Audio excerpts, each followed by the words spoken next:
Hello subscribers and non-subscribers, and welcome to a video in Red Orchestra 2. I'm trying to get back into playing this game since the announcement of since I found out about Rising Storm 2 Vietnam.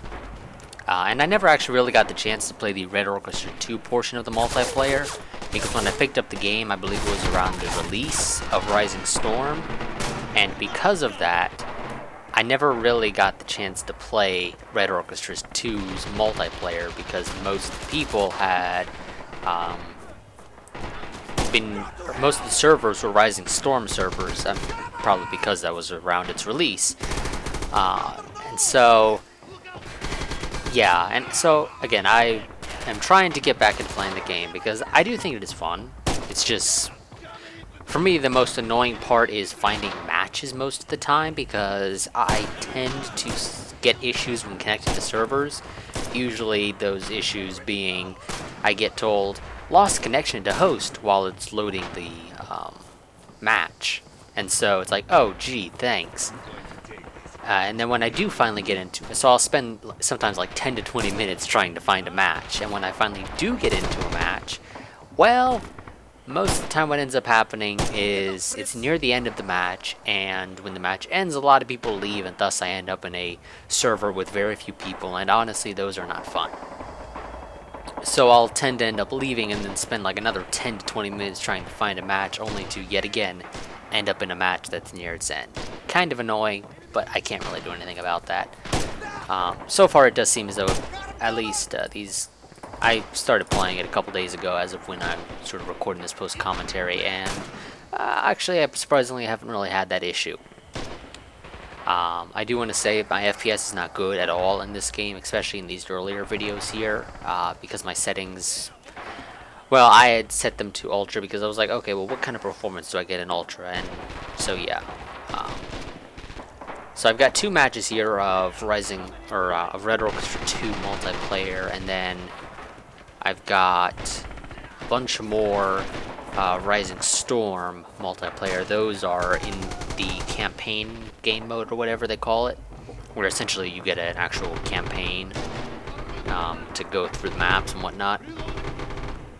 And that one I actually did adjust my settings. I lowered them. I actually basically told the game to select the default, and then I just turned off things like motion blur, not motion blare, what the hell am I thinking?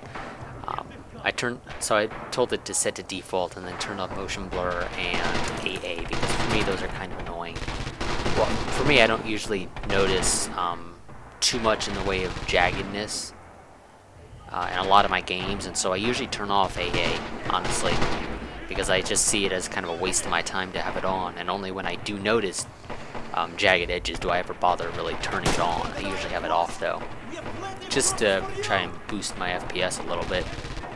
So here, these videos are all recorded at 30 FPS. Well, actually, let me check that. No, they're recorded at 60, however, I don't get 60 FPS, so I'm going to be rendering them at 30 FPS. But either way, yeah, so that's the way that is. After I did adjust my settings though to the default, turned off motion blur and AA, I do get above 30 FPS most of the time, but it's maybe like 35 FPS. So those videos are still going to be recorded at 30 FPS for those rather than 60, because it's still pretty much 30 FPS anyway.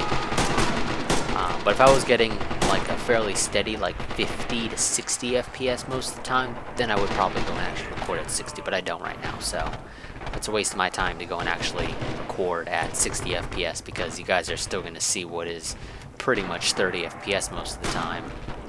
And of course it varies on a map-to-map basis. I mean, like this map here, I would say my FPS was actually pretty decent. I think I was getting about a steady upper 20s to 30 plus FPS. And I say that's probably just because it's mostly buildings, and buildings I think are just easier to render. While in Rising Storm, my system actually struggles a lot more, I would say, because of just the sheer amount of foliage. And I guess foliage is harder to render, or at least it's, I guess, maybe more advanced or something. I would say this was actually a fairly decent match. I don't recall how many kills I got. But I do recall it being a fairly decent match, and the one after this I think might have actually been even better overall. I mean, in terms of kills, I think this match I got more than the following match. However, I think the following match, I would say probably my KD was essentially better. And now you guys might be wondering, why are you playing TDM? Because I'm just trying to get into the game and sort of get acquainted with it again, because it has been at least a couple years since I played the game. Or, well, I say a couple years, probably only about a year, I don't know. I don't recall when I last played the game. I do have some Rising Storm videos uploaded on my channel, so if you guys really want to know when the last time I played, you can actually just go and look for those. I've got like 3 of those. Actually, no, let me go and just check.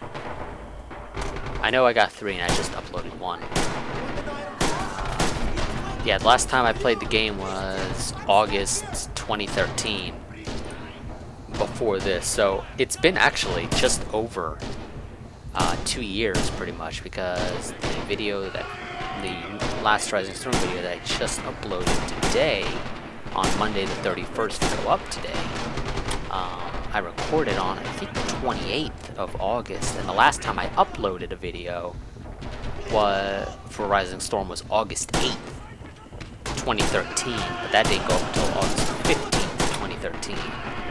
So yeah, it's been just a little over 2 years since I last played Rising Storm, so that, yeah, I needed to get a little bit acquainted with the game again.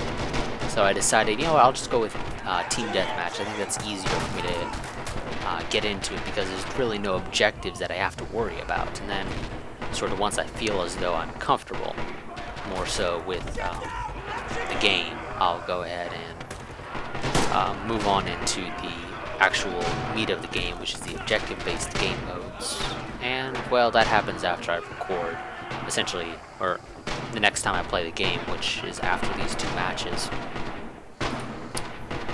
But either way, yeah, so that's actually, these were recorded on the 29th, which was Saturday, yeah, whatever.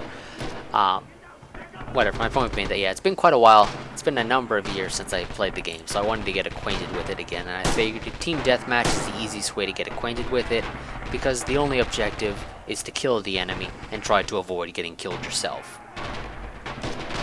You don't have to worry about capturing anything, so I figure this is the easiest game mode to get yourself acquainted with pretty much really any game. Anytime I want to get myself acquainted with the way a game plays, I'll usually try to play something that's along the lines of Team Deathmatch, just simply because it's easier and it doesn't require really much effort on my part to worry about. I just gotta know, okay, how do you move, crouch, shoot, whatever. And I could just focus on trying to learn the controls, essentially, and the way certain aspects of the game are handled. I don't really actually have anything to say. I just wanted to say that, yeah, I actually recently found out that they are releasing, or that Rising Storm 2 Vietnam was announced, and I do think that could be a pretty interesting game, personally. Mostly because some people might be looking for a game like this, but they're not a big fan of World War II shooters, or they're just sick of World War II and they want something a bit more modern. Well, Vietnam is a pretty decent setting to choose for something that's more modern, but is not quite modern. So I do think that it's probably a good idea to select Vietnam as the setting for the game, rather than going with something that's more modern, like, I don't know, I guess, what is it? Operation Desert Storm, I think it was. Might be sort of one of the most recent ones they could have gone with if they wanted to, but they didn't, which I think is fine. Because again, I do think that that's probably a little bit too modern for some people. Some people may not want like actual modern day weaponry. They wanted something a little bit older. So I do think that was probably a good idea to select Vietnam rather than really any of the other choices that would put you into essentially modern warfare. And yeah, I do want to say that I do sometimes have issues identifying, and actually I don't usually have issues identifying enemies. Most of my kills are period against enemies, I very rarely ever end up accidentally killing a friendly. It just happens sometimes when I see a teammate looking in one direction and I see somebody pop around a corner and I go, okay, well my teammate's kind of looking in that guy's direction, so that guy must be an enemy. Because why would my teammate be looking in that direction? So I just go ahead and do that. I could barely see enough of his uniform to really identify it, so I just said, you know what, screw it, I'll take the shot, and if it's a friendly, oh well, it kind of sucks to be him, but if it's an enemy, then voila, I might have just saved a teammate's life. But yeah, so I will say this game is a little bit aggravating for me at times. I do enjoy it, but I do feel as though there are some times where it's a bit aggravating, although I think that's more so Rising Storm. I kind of prefer Red Orchestra 2's multiplayer now that I've played it a bit more, because for me I feel as though it's not nearly as hectic, I guess is the best way to describe it. Because when I go and play Rising Storm, I usually don't know what the hell's going on, it seems like, half the time, because of just the fact that I'm fighting in what is almost jungle-like terrain, and so I don't really have I've got to deal with the issue that the enemy can be hiding in the bushes, and granted so can teammates, but I have a general idea as to where my teammates are most of the time. But when it comes to enemies, not so much, and so a lot of the times in Rising Storm I'll get shot by somebody I didn't even know where they were. While in Red Orchestra 2's multiplayer, I've got a bit of a better idea as to where the enemy, or I've got a bit of a better idea as to sort of where I'm being shot at from, because the maps themselves, I would say, are, I would guess maybe the best way to describe it is designed in a way that sort of makes it obvious as to where the enemy is and where your team is as well. Just simply because it's mostly urban from what I've seen so far, and so it's just, you've got a bit of a better idea. There's less places to hide, or at least less places to hide in which you actually blend in. In this case, in an urban environment here, the uniforms that the Russians and the Germans are wearing, they don't really blend in with really any of the terrain here, and so it's pretty easy to identify people because they kind of stand out. The Soviets are wearing sort of tan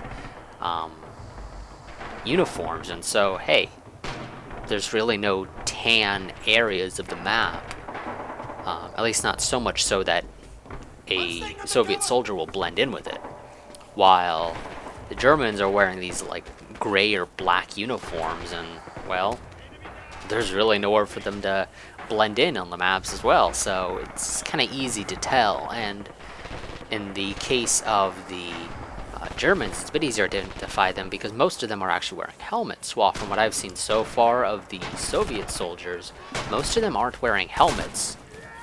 I mean, some of them are, yes, but most of them I don't think actually are wearing helmets.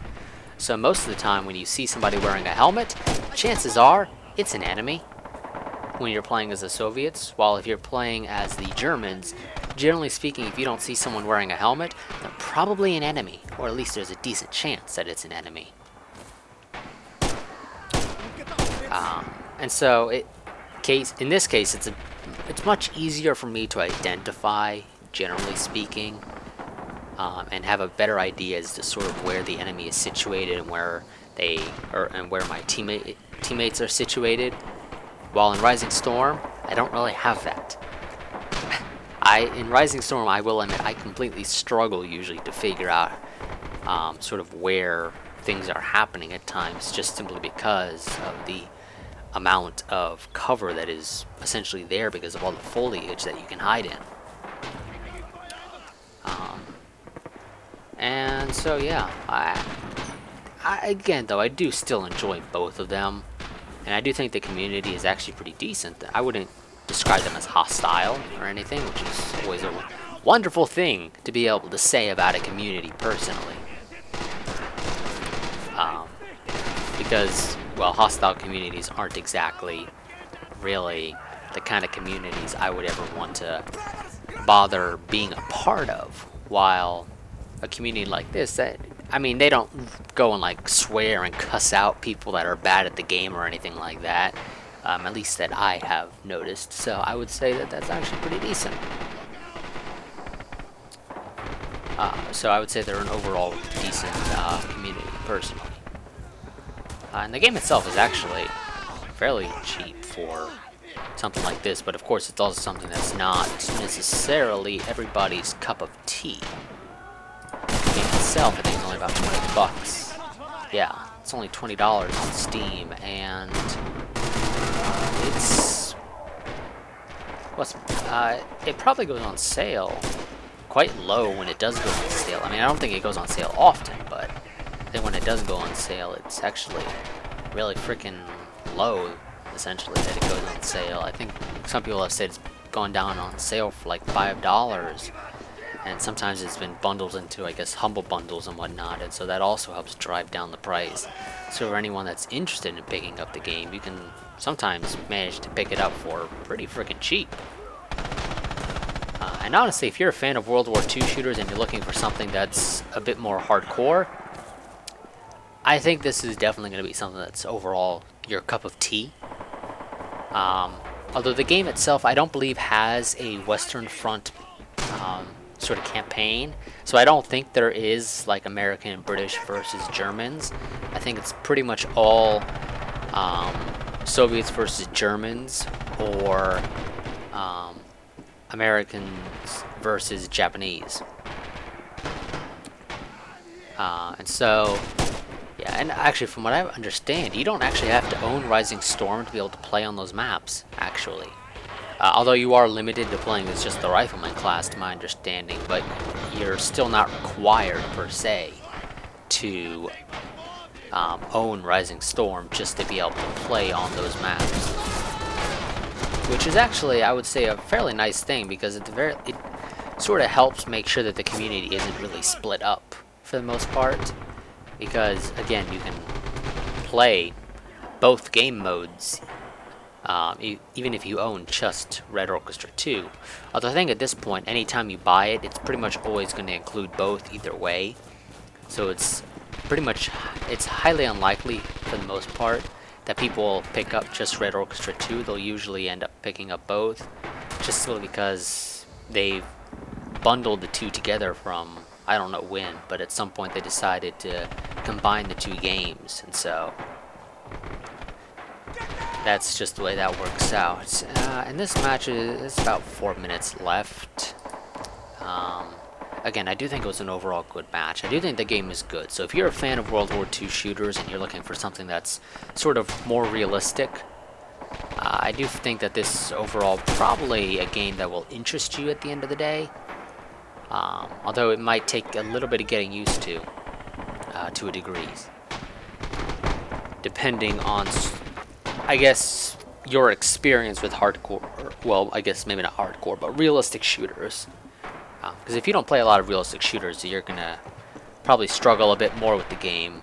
While if you play a lot of realistic shooters, it'll be easier to get acquainted with the game. But I'm going to go ahead and cut off my commentary here.